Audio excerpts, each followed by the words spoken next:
Monsieur Moukena, vous êtes l'invité de notre journal. Merci beaucoup de l'avoir accepté. La RDC et la Chine s'engagent à réchauffer leurs relations, mais cette fois-ci pour un partenariat gagnant-gagnant. Contrairement, en 2007, le gouvernement congolais a directement signé des accords, notamment dans le secteur minier avec Pékin. Est-ce que vous pensez que ceci peut changer quelque chose? Je dois dire que ce partenariat a toujours été Chine-RDC.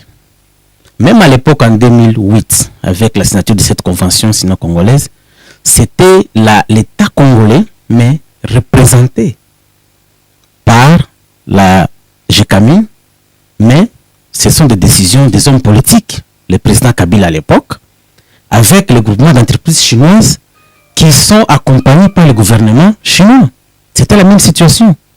Il n'y a pas de changement aujourd'hui. Même si c'est le président de la République qui va vers le président chinois, cela ne veut pas dire que c'est l'État congolais et l'État chinois. À quel moment est-ce qu'on peut parler de l'État où une personne peut engager l'État? On peut avoir le mandat du pays, mais ici, nous devons déplorer le fait que nous risquons de commettre la même erreur qu'avec le régime passé. Parce qu'avec l'accord de 2008, c'était des politiciens congolais qui avaient négocié avec des techniciens, des experts chinois. Aujourd'hui, nous pensons que c'est la même erreur.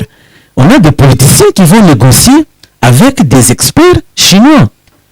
Voilà pourquoi nous, dans ce civil, on avait demandé qu'il y ait d'abord un audit de tout ce qu'il y a comme accord. Parce qu'on doit savoir qu'est-ce que l'État congolais a réellement perdu pour qu'on puisse maintenant savoir sur quel pied renégocier le contrat. Mais si on ne sait pas exactement, bon, et les gens parlent de 20 milliards, tout ça. Bon.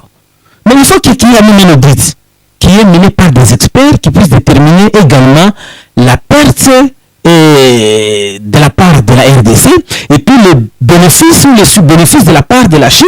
À ce moment-là, ça permet de renégocier les affaires et ça permettra à la RDC de gagner. Est-ce que vous pensez qu'à ce jour, il est toujours important que la RDC procède à la renégociation du contrat en dépit du fait qu'il y a ces nouveaux ou ces nouveaux engagements justement entre la RDC et la Chine? C'est très important et c'est incontournable pour que la RDC puisse également tirer profit de ces partenariats. Il faut renégocier ce contrat.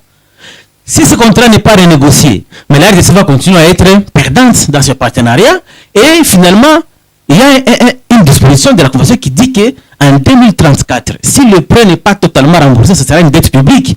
Même vous allez payer ces dettes-là. Qu'est-ce que vous avez profité de ce contrat en tant que citoyen congolais? Mais vous devez payer ces dettes-là à partir de 2034.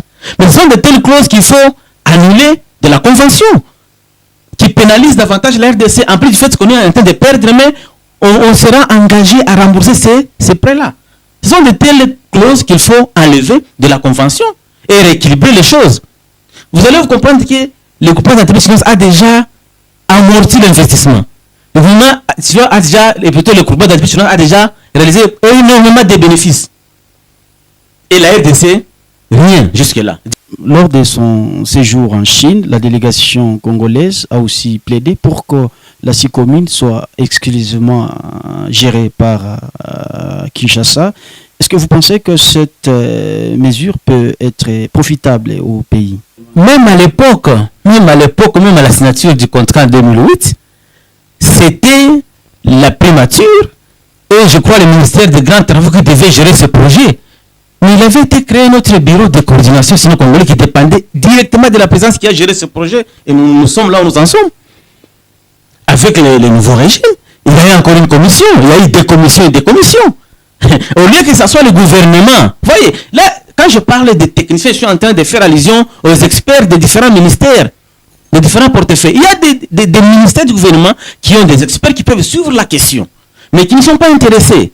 Des fois, on a des personnes désignées, nommées, qui doivent suivre la question, alors qu'ils n'ont pas d'expertise. Nous avons même suggéré que le gouvernement congolais puisse recruter un cabinet indépendant d'experts pour l'accompagner dans la renégociation du partenariat. Mais cela n'est pas toujours fait. J'étais en train de dire que la RDC est dans une position de force. Le gouvernement chinois qui accompagne les investissements chinois en Afrique, principalement l'RDC, avait déjà accepté de renégocier ce partenariat. Il ne restait qu'à déclencher le processus de négociation. Mais voilà qu'il y a maintenant des voyages, on doit visiter le président chinois, on doit discuter. Mais tout ça pourquoi alors que les faits sont là? Monsieur Moukena, merci beaucoup d'avoir répondu à nos questions. Merci.